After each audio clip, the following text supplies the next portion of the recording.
युद्धाचं mock drill म्हणजे नेमकं काय असतं? मॉक ड्रिल मध्ये लोकांना काय सूचना दिल्या जातात? तुमच्यावर हल्ला झाला तर कशी काळजी घ्यायची? सायरन वाजल्यावर काय करायचं? विमानातून हल्ला झाल्यावर नागरिकांनी स्वतःच्या रक्षणासाठी उपाययोजना कशा करायच्या? हे सर्व जाणून घेऊयात निवृत्त कर्नल अभय पटवर्धन यांच्याकडून. त्यांच्याशी बातचीत केली आहे आमचे प्रतिनिधी जितेंद्र शिंगाडे यांनी. बघूयात. दरम्यान सध्या सुरू असलेल्या तणावाच्या पार्श्वभूमीवर केंद्र सरकारने काही दिशानिर्देश जारी केलेले, त्यामध्ये मॉकड्रिलचा आहे. नेमकं हे मॉकड्रिल कशा प्रकारचं राहणार आहे? कारण युद्धजन्य परिस्थितीमध्ये हे मॉकड्रिल राबवण्यात येतं. 1971 नंतर पहिल्यांदा हे मॉकड्रिलचं आयोजन करण्यात आलेलं आहे. आपल्यासोबत आहेत यावर चर्चा करण्यासाठी कर्नल अभय पटवर्धन, निवृत्त सैन्य अधिकारी आणि संरक्षण तज्ञ. सर, काय सांगाल, कशा प्रकारचं हे मॉकड्रिल असतं आणि याची गरज का बरं भासते? मॉकड्रिल हे नागरिकांना शिक्षा देण्यासाठी आहे. शिक्षा म्हणजे शिक्षण देण्यासाठी आहे की तुमच्यावर जर हल्ला झाला तर तुम्ही काय करायचं. गृहमंत्रालयाने जे काही नोटिफिकेशन काढलं आहे त्याच्यामध्ये त्यांनी सांगितलं आहे की 4 प्रकारच्या ड्रिल्स उद्या म्हणजे 7 तारखेला होणार आहेत. त्याच्यामध्ये पहिली ड्रिल आहे की सायरन वाजल्यानंतर काय ॲक्शन घ्यायची. दुसरी ड्रिल आहे की हल्ला झाल्यानंतर तुम्ही काय करायचं. तिसरी ड्रिल आहे की तुम्ही सिव्हिल डिफेन्स मध्ये काय करायचं. आणि चौथी ड्रिल आहे की तुमचं कॅज्युअल्टी वॅकेशन कसं करायचं. आणि 5वा जे नंतर होणार आहे ते आहे की तुमच्या ज्या मोठ्या इन्स्टॉलेशन्स आहेत, संरक्षण इन्स्टॉलेशन, त्यांना कव्हर कसं करायचं.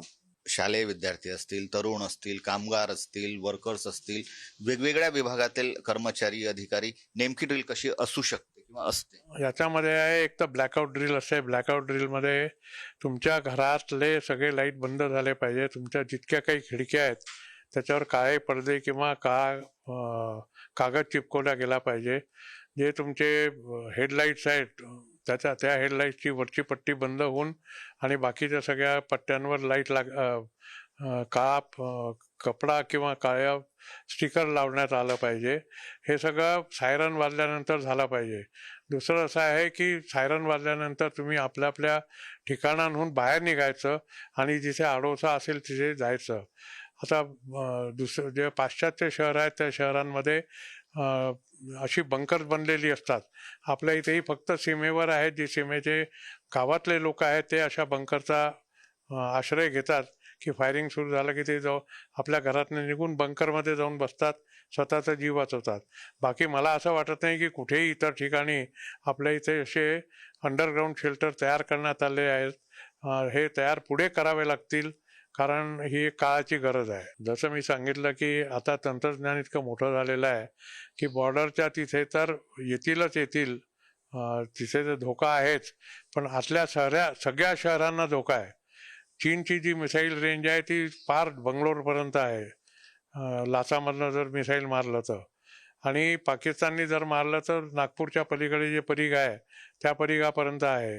त्याच्यामुळे हे सगळी शहरं जी आहेत ती सगळी शहरं याच्यामध्ये येतात. आता मिसाईल निघाल्यानंतर त्याची वॉर्निंग जी असते ती बॉर्डरवरचं एअर डिफेन्स देतं.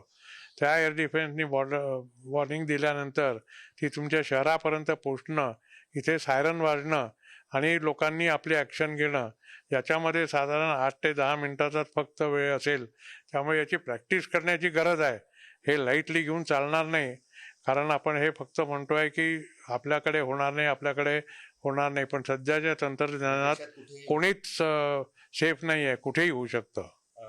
ही जी ब्लॅकआउटची पद्धत आहे ही सहसा पहिल्या महायुद्धानंतर दुसऱ्या महायुद्धात आपण वापरलेली होती. आता तंत्रज्ञान खूप मोठं प्रगत झालेलं आहे.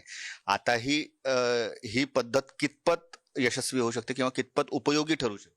ही पद्धत यशस्वी होईल कारण जर तुमचा हा उद्देश असेल विचारायचा की नाईट विजन डिव्हाइसेस आले आहेत तर ते शोधू शकतात का, तर हो, शोधू शकतात. कारण तुम्ही नाईट विजन डिव्हाइस घातल्यानंतर जर समोर तुम्हाला लाईट दिसला तर तिथे ते भपका उडाल्यासारखं दिसतं आणि लाईट दिसतो तिथे. नाईट विजन डिव्हाइस जे आहे ते तुम्ही लाईट लावला नाही तरी सुद्धा तुम्हाला पाहण्याकरता आहे. लाईट लागल्यानंतर तर दिसेल. खूप खूप धन्यवाद. कॅमेरामन मंगेश हस्तकसह जितेंद्र शिंगाडे, पुढारी न्यूज, नागपूर.